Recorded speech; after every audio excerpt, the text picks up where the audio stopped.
hematomas alterados, ¿no? ¿Cómo se va a presentar en su paciente? Entonces, eso es más, ¿no? Más que todo, no es el desarrollo de solamente la patología. ¿Qué tema les ha tocado a ustedes? No, doctora, bueno, mi grupo lo que ha hecho es hablar sobre, bueno, nos ha tocado el síndrome de Bronce Quart. Es hablar todo en general del Bronce Quart y al final hablar sobre el caso y en la discusión ya desarrollar un poco el caso. Ya, al revés es, querida. ¿Al revés? Lo más importante es el caso, no es el Brown-Séquard. El Brown-Séquard es una lesión de la médula, entonces yo necesito que me expliquen por qué hasta dónde en un muñequito ejemplificar qué dermatomas está comprometido, por ejemplo, la vía o la sensibilidad protopática, o la epicrítica, o la vibratoria. Eso, o sea, yo más, lo que más, a ver, vamos comprendiéndonos de nuevo. Esto de la aula invertida y que ustedes intervengan no es para patologías complejas, no estamos en neurología. Nuestro tema ahorita es fisiología, entonces se supone que hoy ustedes tienen, la semana pasada ya quedó claro las vías sensitivas y esta semana el dolor. Complementando eso, sus conocimientos previos pueden ser capaces de identificar una lesión en la vía, cómo se traduce en el paciente, en sus dermatomas y en su examen, ¿no? ¿Qué pasa con la palestesia? ¿Qué pasa con la varognosia? ¿Qué pasa con la esterognosia? O sea, eso es lo que queremos, el desarrollo del caso, no un seminario de la misma patología Brown-Séquard. No, doctora, creo que ya me entendí. Bueno, ahí mismo hablar sobre las vías, todas las vías que están afectadas, ya dándole un enfoque fisiológico al caso clínico, pero relacionándolo, pero en forma general, y al final de decir como que lo que era la afección, los dermatomas, todo, ¿no? Ya, inicien, su primera diapositiva tiene que ser el caso clínico, porque la práctica es el desarrollo, el desarrollo, la explicación de su caso. En eso consiste. ¿Sí me entienden? No me entienden. Doctora, ya lo entendí. Ya, perfecto, Gracias. chicos. Y esto va para todos. Listo. Ya el doctor ya volvió. Ya estamos, chicos. Sí, doctor. Gracias, Verónica.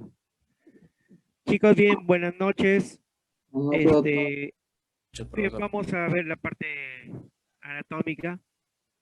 Como le dije el grupo anterior, ya parte de las bases anatómicas lo han hecho en histo y algunas partes relacionadas en fisio y vamos a ver una zona intermedia que nos queda para que no se cansen mucho. Muy bien, tenemos el tronco encefálico que va a estar ubicado en la fosa craneal posterior, ¿no? Acá tenemos una base de cráneo, ¿no? En que esta base de cráneo es vista de su parte de abajo, tal cual sale, ¿no? Debía haber puesto una que se ve en realidad arriba, ¿no? Pero, bueno, acá se ve el clivus, este sería el clivus, la silla turca estaría acá detrás de esto, ¿no? Detrás de esto, por la parte, viendo la superior, acá no la vemos, porque acá están los dientes, todo está viendo hacia abajo, ¿no? Y acá estaría, esto sería el foramen magno. Entonces, va a estar ubicado, acá se ve mejor el clivus, ¿ya? Entonces acá sería mejor el clivus, este es el clivus, este hueso, ahora estamos con la silla turca, entonces estaría ubicado sobre el clivus y el cerebelo, ¿no? Ahí estaría todo, ¿no? Va a comprender va a comprender el bulbo raquídeo inferiormente, la protuberancia y el mesencéfalo, ¿no? O en esta pieza anatómica, bueno, esto es ya lo real, ¿no? Acá se ve el bulbo, el puente con sus estrías transversales, y el mesencéfalo acá no se ve muy bien, solamente se ve en esta cara anterior, ¿no? En esta cara anterior, apenas. Bien, el tronco encefálico va a tener sus dimensiones, esto de manera general, veríamos que la parte más ancha va a medir 4 centímetros, la altura promedio 7 centímetros y la parte más angosta 2 centímetros, que es a la altura de la decusación de las pirámides. Va a tener funciones que es, en general, vía de paso de los tractos ascendentes y descendentes. Van a estar ubicados acá los núcleos de los pares craneales, la sustancia reticular, ¿no?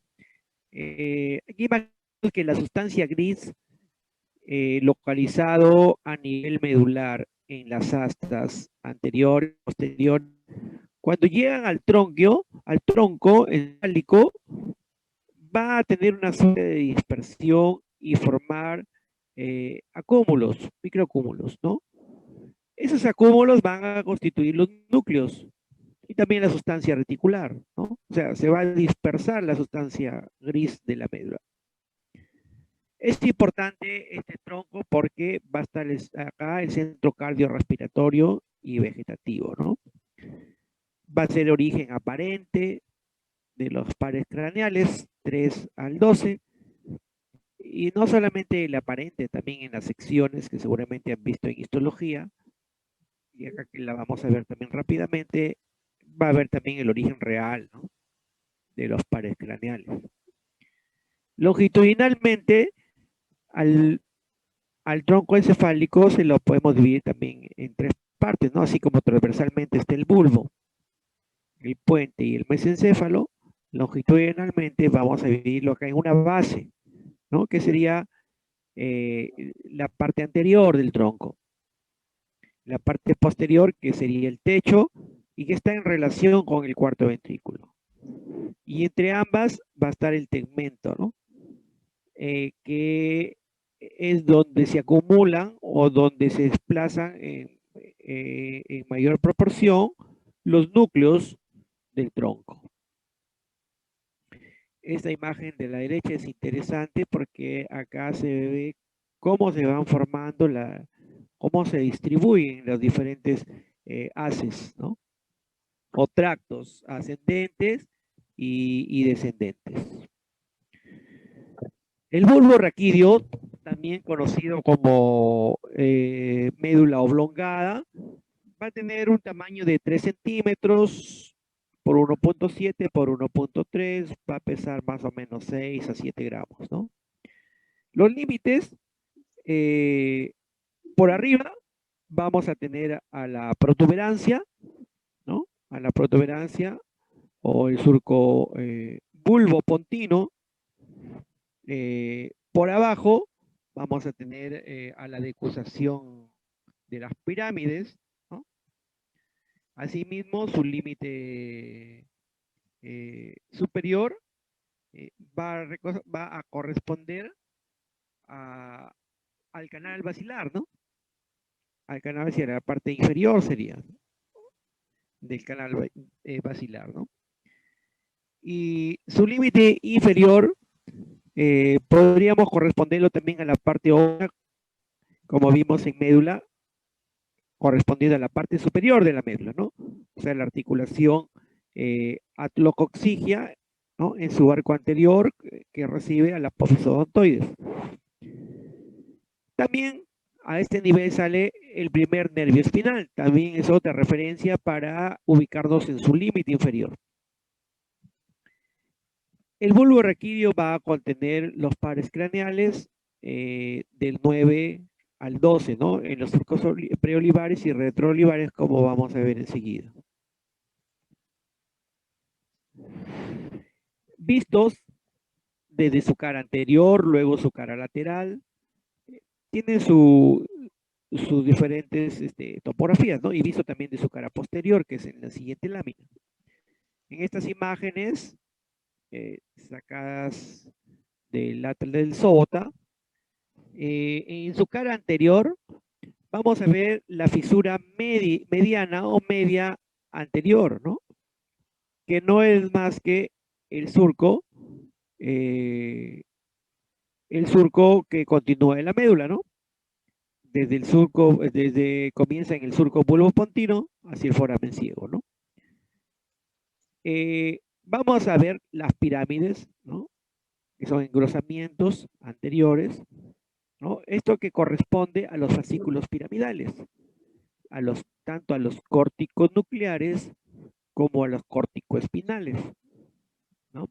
Los córticoespinales anteriores que van a seguir acá, miren que acá está madurecito y acá se adelgaza, porque las córticopontinas se van quedando acá, algunas llegan al bulbo, y las córticoespinales laterales salen hacia el cordón lateral y quedan solamente las córticoespinales anteriores, ¿no? Y se adelgaza acá estas pirámides. Podemos ver también en su cara lateral, esta es una cara anterolateral o posterolateral también casi, a la oliva, ¿no? Como principal relieve prominente, mide aproximadamente 1,5 centímetros, ocupa más o menos la mitad de la cara lateral, ¿no? Este sobresaliente es porque desde adentro es desplazada por la sustancia blanca prominente también, ¿no? Es desplazada hacia afuera y así se origina la oliva, ¿no? Vamos a ubicar también tubérculo trigeminal. Encima de la oliva tenemos acá una depresión conocida como fosita supraolivar y que tiene importancia porque va a ser el origen aparente del séptimo par y del intermedio que lo acompaña. En esta parte lateral vamos a ubicar surcos también, ¿no? Si este es la oliva, acá tenemos un surco preolivar, del cual va a tener su origen aparente el nervio hipogloso. Detrás de la oliva tenemos el surco retroolivar, del cual va a tener también, o donde va a salir, o va a tener el origen aparente del glosofaringio, del vago y del accesorio, ¿no? Continuamos con la cara posterior.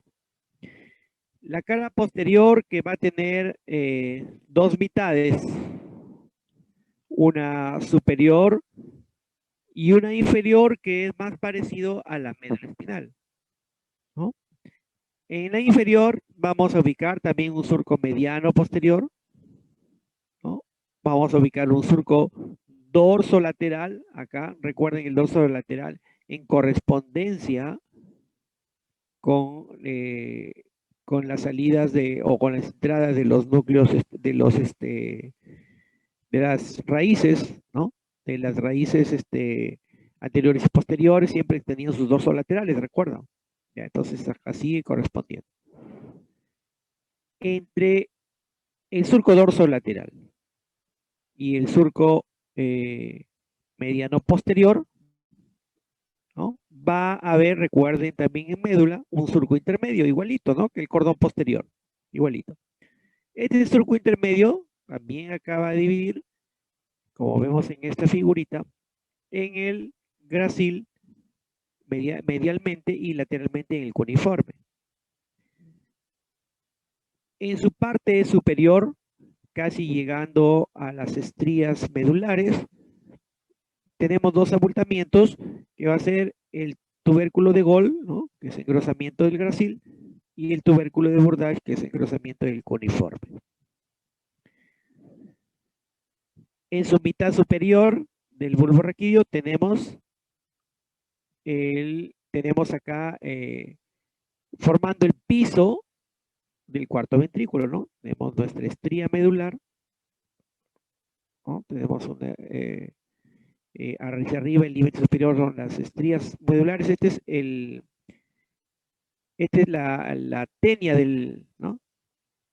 del ventrículo, ¿no? Que forman acá y forman el óvex, que acá la estría medular, ¿no? Esos serían sus límites y también tiene su surco mediano.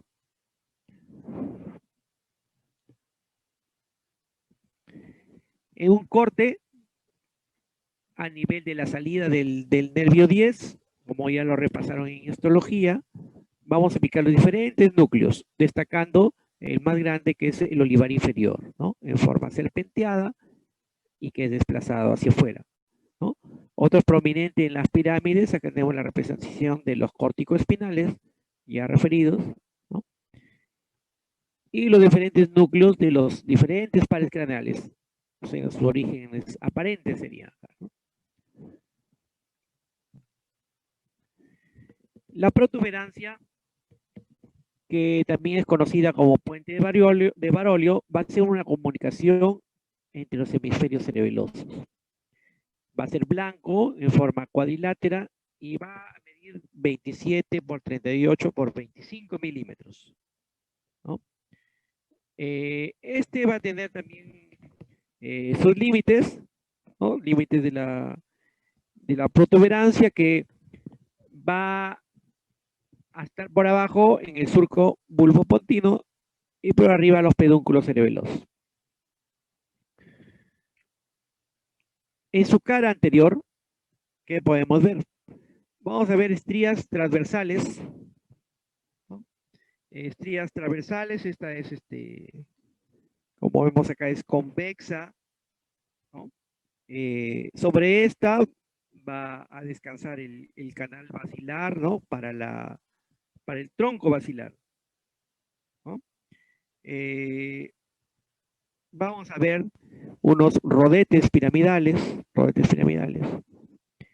Las estrías transversales van a formar el pedúnculo cerebral medio, ¿no? El pedúnculo cerebral medio.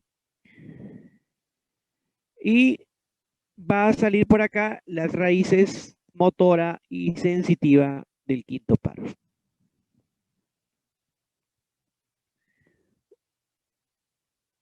La cara lateral, en la cara lateral vamos a identificar nada más que al pedúnculo cerebral medio, ¿no? El pedúnculo cerebral medio.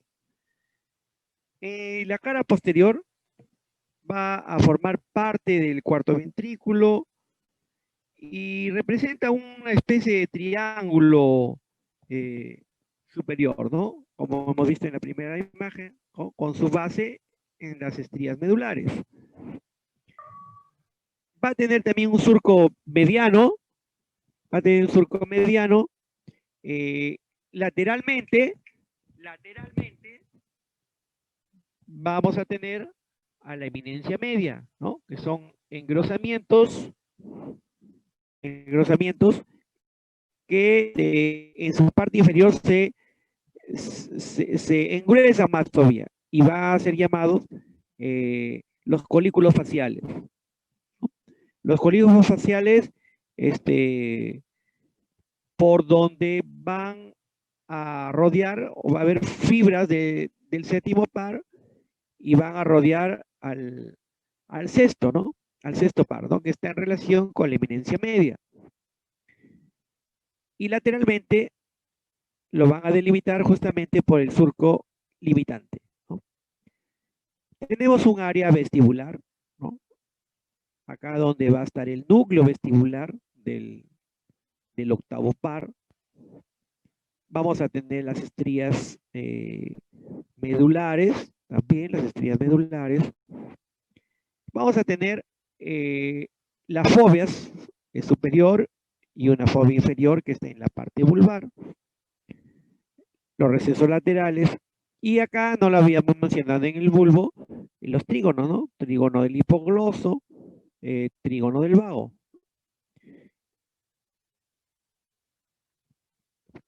¿Qué más tenemos acá? Esa sería la cara posterior.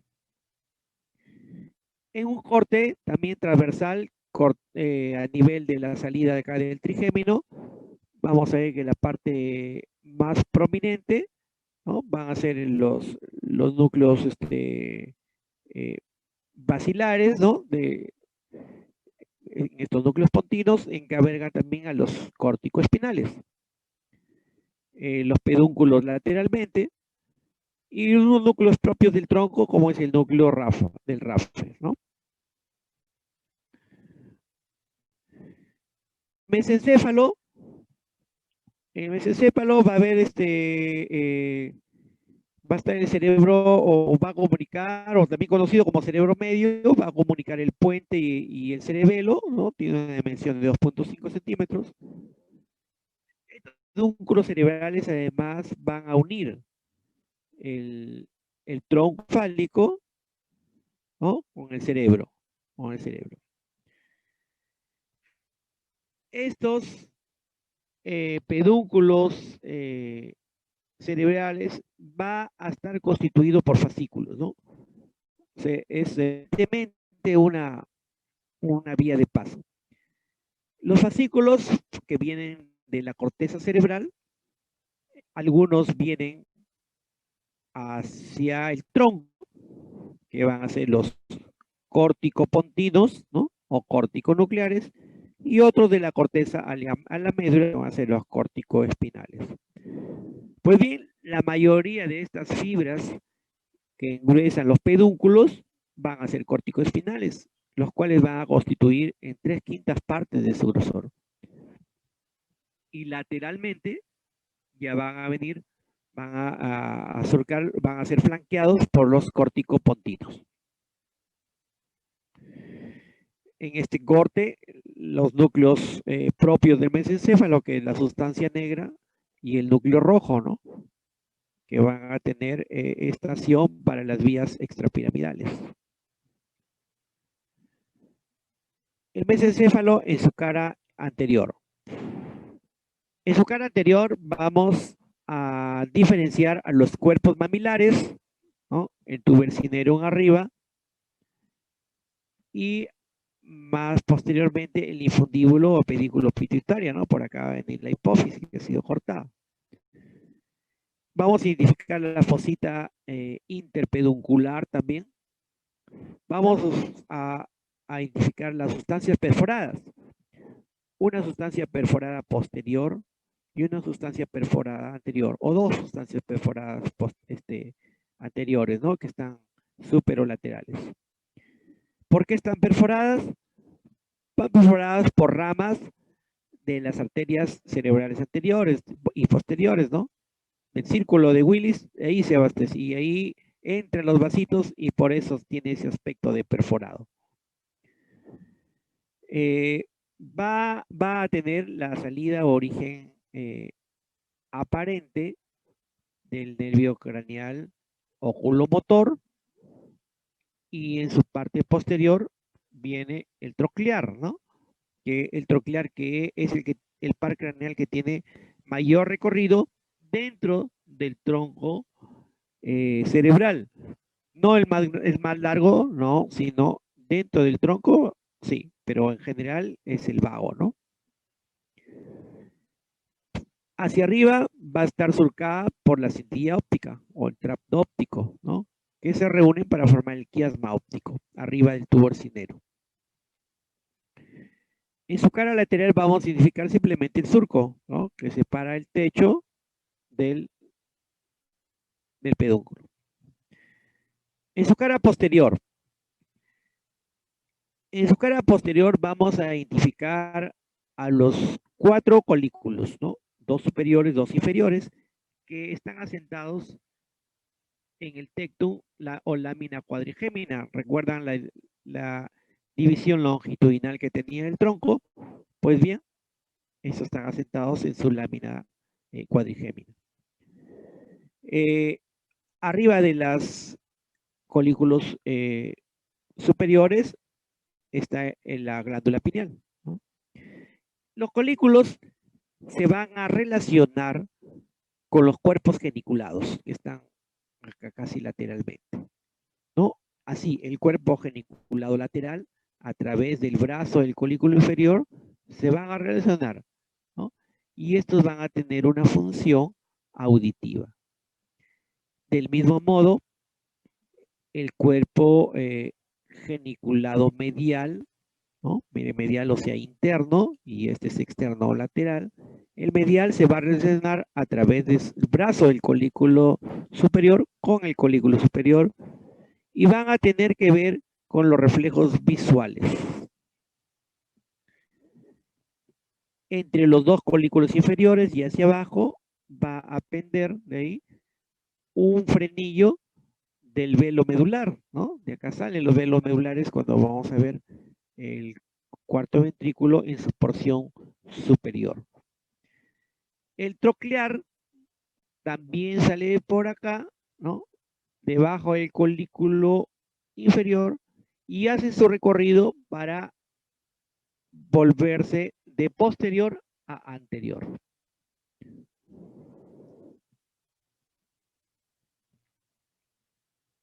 Este es un corte también histológico a través del tercer par craneal, en donde vamos a destacar acá los núcleos propios, el núcleo rojo, ¿no?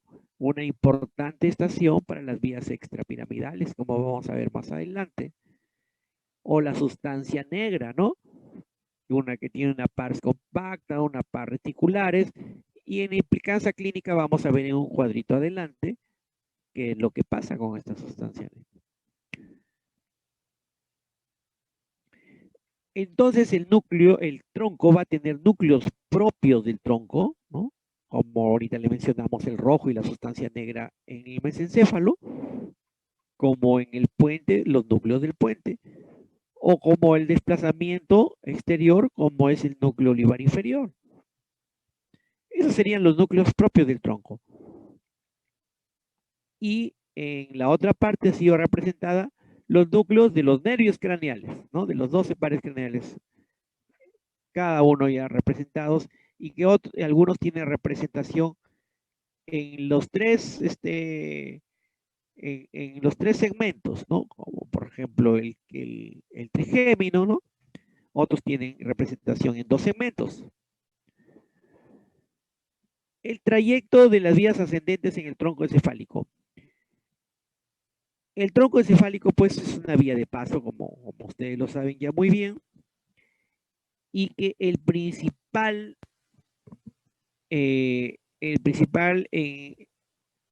engrosamiento, se podría hacer, de las vías ascendentes va a ser el lemnisco medial.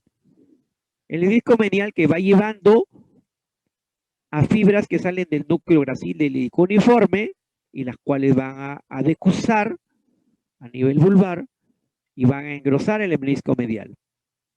También utilizan esta vía las fibras que salen del núcleo solitario, ¿no? Y la del trigémino. Viajan también por el lemnisco medial. Los espinotalámicos, tanto el espinotalámico lateral como el espinotalámico anterior, empiezan con el lemnisco espinal, ¿no? Que va a estar ubicado entre el lemnisco lateral y el medial. Pero ya a la altura del mesencéfalo se van a unir al lemnisco medial y a partir de ahí van a ascender juntos con esto. Los espinos cerebelosos posteriores, ya que tienen otra historia, tanto el posterior como el anterior, van a subir y se van a encontrar en los núcleos cocleares, ¿no? En los núcleos cocleares que hemos visto acá, ¿no? En el cuarto ventrículo, en el piso, que está por acá, recuerdan. El posterior va del coclear, luego va al cerebelo, ¿no? El anterior, que roza al coclear y va al vestíbulo coclear y decusa al otro lado. Y regresa y sube por el lemnisco lateral, ¿no?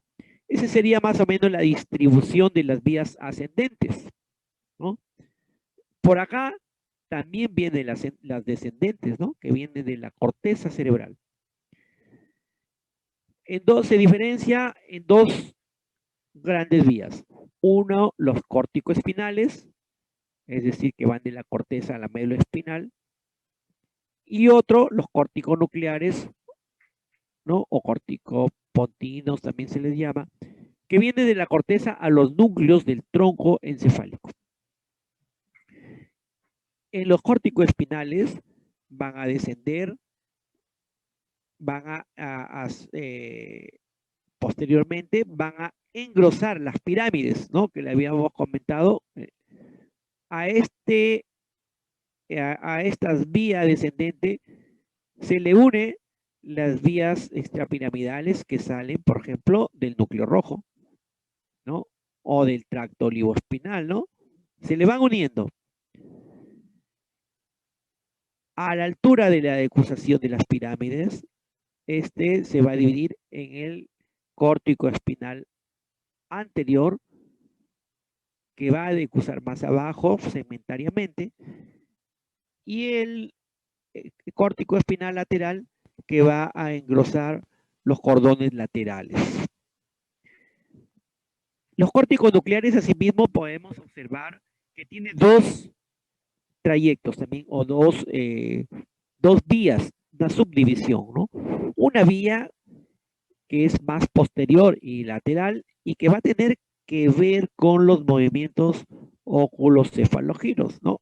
Esto le va a dar más agilidad y le va a permitir a que todos estos movimientos sean mejor coordinados. Esta vía, como no, va a tener cómo llegar sus fibras al núcleo del lóculo motor, al troclear, al abducen, ¿no? Que está por acá, y algunas fibras también al núcleo del nervio accesorio. El resto de fibras van a sus respectivos núcleos sus pares craneales. Centros funcionales importantes tenemos acá, que como es sus neurotransmisores usados para estos, vamos a ver la dopamina, la serotonina, la noradrenalina, ¿no? Implicancias clínicas. Quizá las principales implicancias clínicas sean las siguientes en este cuadrito, ¿no? En el mesencéfalo, recuerden cuando les dije, recuerden la sustancia negra, que es un núcleo propio del mesencéfalo. La sustancia negra que va a tener con los movimientos coordinados, ¿no? Puede sufrir una degeneración. Entonces, las teorías, ahora se dice que la degeneración de la sustancia negra va a ser el responsable de la aparición de la enfermedad de Parkinson, ¿no? O sea, temblor, ¿no? Temblor en las manos, en la cara, en fin. Entonces eso podría ser por esa degeneración. En el puente hemos visto que tiene múltiples núcleos. Alguna lesión en el puente puede causar una alteración, una disminución en la fuerza, ¿no? De los cuatro extremidades. En la médula oblongada, no la médula espinal, sino la médula oblongada o bulbo, tiene mucho más importancia para la vida cuando es lesionada, ¿no? Dado que en la médula tenemos el control visceral y autonómica del cuerpo, como va a ser la función de respirar, la función cardiovascular o el funcionamiento del corazón, ¿no? Va a estar el centro cardiorrespiratorio. Cualquier alteración en el bulbo puede causar la muerte, inclusive hincándolo con una agujita, inmediatamente el paciente va a producir un paro cardiorrespiratorio. Pero bueno, ¿quién va a ir a hincarle con una agujita, no? Pero sí podemos extrapolar esto a nuestra vida clínica diaria, ¿no? Por ejemplo, en los pacientes traumatizados, en los pacientes específicamente con trauma cráneoencefálico, ya sea por accidente de tránsito, porque cayó de cierta altura y se golpeó en la cabeza y eso le produjo un hematoma epidural o subdural y especialmente en fosa posterior, ¿no? Recuerden, acá vamos a dibujar imaginariamente con el mouse el cráneo. Acá está la división de la fosa posterior, ¿no? Donde asienta los cerebelos, acá la fosa media y acá la fosa anterior. Entonces un hematoma acá en la fosa posterior va a comprimir rápidamente acá el cerebelo, hasta ahí no pasan muchas cosas, pero cuando aumenta la presión contra el hueso y acá contra el tronco encefálico, al comprimir va inhibiendo su función, ¿no? Conforme este hematoma va creciendo, va presionando a la médula oblongada. Y recuerden que acá, ¿quién estará? Para que lo presione, ya habíamos dicho, el clivus. ¿Recuerdan el hueso que les dije? Entonces, clivus por acá, hematoma comprimiendo por acá sobre la calota, entonces va a comprimir nuestro bulbo. Entonces, al comprimir el bulbo, paro cardiorrespiratorio, ¿no? Entonces, por eso es muy peligroso los hematomas de la fosa posterior. Cuando este paciente llega al hospital, en la realidad no nos da tiempo de muchas cosas, ¿no? Mientras se le toma la tomografía, mientras lo que se demoraron en casa, muchas veces el paciente ya no se alcanza ni a operarse, ¿no? Eso hay que hacer el diagnóstico rápidamente. Reflejos tronquiales, ¿no? De importancia que piden que ir repasando. Lo mismo implicancias clínicas, ¿no? A nivel de diferentes nervios, ¿no? Parecido al anterior. Y acá vamos a tener el cuarto ventrículo. El cuarto ventrículo, que va a ser un espacio que se encuentra entre el cerebelo y la cara posterior del tronco encefálico, ¿no? Entonces tenemos acá cerebelo, cara posterior, tronco encefálico, ¿no? Va a ser una especie de cisterna o espacio subaracnoideo que que circunda el cerebelo, ¿no? Y el tronco encefálico, y no es la continuación más que del conducto central, ¿no? O el epéndimo que viene acá desde la médula. Después se va a continuar con el acueducto de Silvio, ¿no? Por acá, ¿no? Y lo va a conectar con el tercer ventrículo. Y esto, el tercer ventrículo a su vez se va a conectar con los ventrículos laterales que podemos ver acá en estas vistas inferiores, ¿no? Miren, estos son los ventrículos laterales, tercer ventrículo, acueducto de Silvio, cuarto ventrículo, acá este es en otra toma, cuarto ventrículo, acueducto de Silvio, tercer ventrículo, acá, y estos son los laterales, ¿no? Los laterales con sus cuernos posteriores, sus cuernos anteriores, ¿no? En esta imagen podemos aprovechar para ver mejor los agujeros de Luschka, ¿no? Agujeros de Luschka acá y agujeros de Magendie acá. El plexo coroideo acá, donde va a producir el líquido cefalorraquídeo, ¿no? ¿Por qué son importantes estos agujeros de Luschka o Magendie? Que por acá se puede hacer el drenaje del líquido cefalorraquídeo y mantener cierta presión y cierto volumen adecuado. ¿Qué pasaría si se obstruye el agujero de Luschka o si obstruye el de Magendie?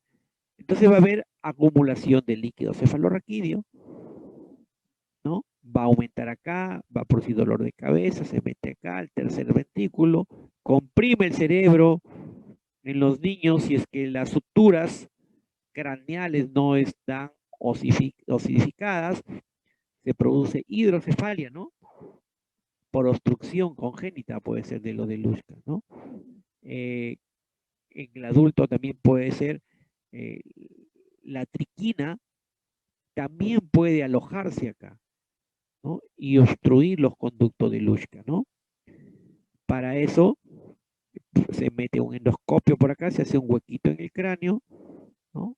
Se mete acá perforando el cerebro, acá, hasta llegar al tercer ventrículo, de ahí se suelta una sonda que va navegando, ¿no? O una videocámara, va navegando y explorando los ventrículos. Y donde encuentra se puede poner, se mete un bracito también microscópico y hacer la recanalización de los agujeros con una especie de mini taladro, ¿no?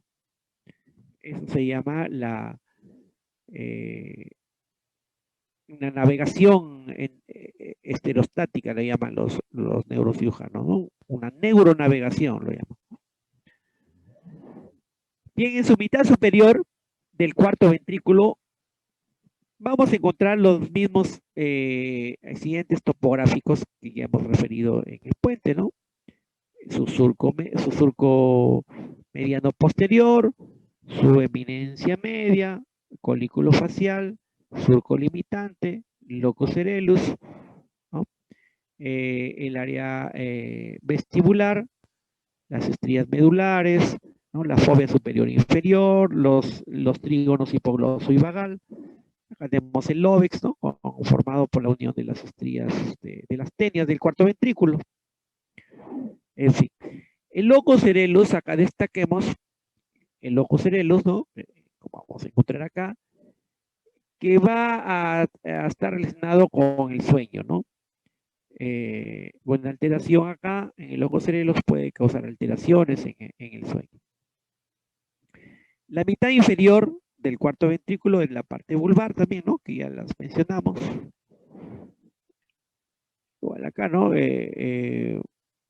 Va a tener la fobia inferior, el trígono del vago, las estrías cocleares, el trígono poloso, el área vestibular, el área prostrema que está en esta parte inferior, es importante porque no va a tener barrera hematoencefálica en esta área, ¿no? ¿Qué quiere decir la barrera hematoencefálica? Es una barrera que va de alguna manera a aislar al cerebro de algunos elementos que tengan cierta dimensión y no puedan pasar al cerebro. Por ejemplo, hay ciertos medicamentos que no pasan la barrera hematoencefálica. Entonces, si tiene una meningitis, le podemos dar un antibiótico que no pasa la barrera hematoencefálica, entonces para nada, ¿no? Porque no le va a ayudar. Pero tenemos el área postrema, que no tiene barrera hematoencefálica. Entonces, por ahí sí puede penetrar. El antibiótico pues, sería una vía de inyección ya más complicada, como en la punción lumbar, ¿no? Entraría por ahí. Otra importancia también puede ser que las bacterias a través de esta área postrema pueden penetrar si es que se infecta el líquido cefalorraquídeo en algún procedimiento invasivo. Aprovechan el área postrema para entrar, ¿no? Para entrar al cerebro.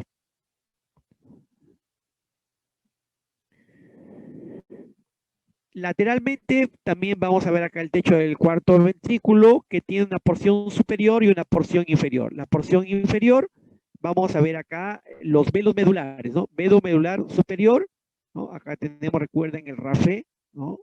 O frenillo, que veíamos que estaba entre los dos colículos inferiores, ¿ya? Acá la vemos lateralmente, que forman la parte superior del techo del cuarto ventrículo, el anterior del piso.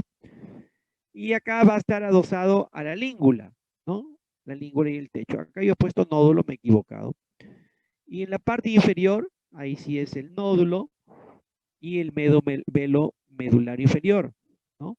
Además, esta parte tiene la particularidad de estar adosado al plexo coroideo, ¿no? el plexo coroideo, que es donde se produce el líquido cefalorraquídeo. Entonces serían las partes que van a formar el techo del cuarto ventrículo.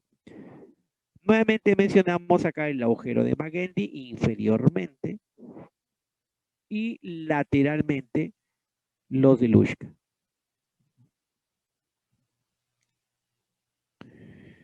La irrigación del tronco encefálico va a estar fundamentalmente dada por las arterias basilar, por las vertebrales en su porción superior, y de que de estas derivan también las cerebrales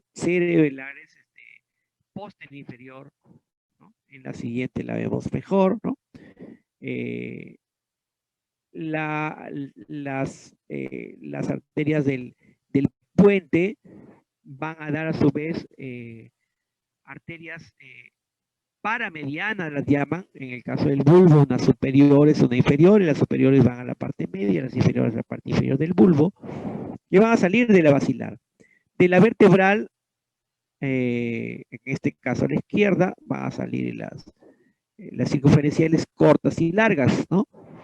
Y del mismo modo, aparecen en el puente y en el mesencéfalo, ¿no? Acá no he encontrado en los atlas para que me puedan referir, se pueden dibujar las paramedianas y las circulares, pero sí solamente los tronquios principales, ¿no? La arteria cerebral media también emite, recuerden, sus vasitos, la cerebral anterior, ¿no? Que va hacia las sustancias perforadas. El drenaje venoso va a tomar el mismo recorrido que las arterias, ¿no? Va a drenar fundamentalmente las espinales anteriores y posteriores, ¿no? Las cerebrales anteriores y las cerebelosas también van a recoger la sangre venosa. Para tener una idea de una pieza anatómica real, ¿no? Comparado con un dibujito. La correlación radiológica, generalmente para ver el tronco encefálico como es parte blanda, el mejor método de imagen va a ser la resonancia magnética, ¿no? Acá miren cómo se ve nítidamente. Vemos el cuarto ventrículo, su techo y su piso, ¿no? Si nosotros seguimos acá más o menos las imágenes dibujando, tenemos acá pedúnculos cerebrales, la parte que se ve en forma de cuadrilátero es el puente y la parte más adelgazada es el bulbo. Ahora, en su parte posterior del bulbo, vemos acá que cambia en su silueta, ¿no? Entonces acá, en este cambio de silueta, lo vamos a identificar como el óbex, ¿no? Porque acá se reúnen las estrías del cuarto ventrículo, ¿recuerdan? Acá está el óbex. Esta parte blanca significa hueso, ¿no? Y en una de las primeras figuras, ¿no? Les mencionamos que esto era el clivus, ¿no? El clivus. Acá podemos ver una tumoración, ¿no? Que es, hay un cambio en la densidad, ¿no? Del tronco con esta, que también es una resonancia. Y este de colores es una angioresonancia, ¿no? Muy bien, chicos, eso fue todo por hoy.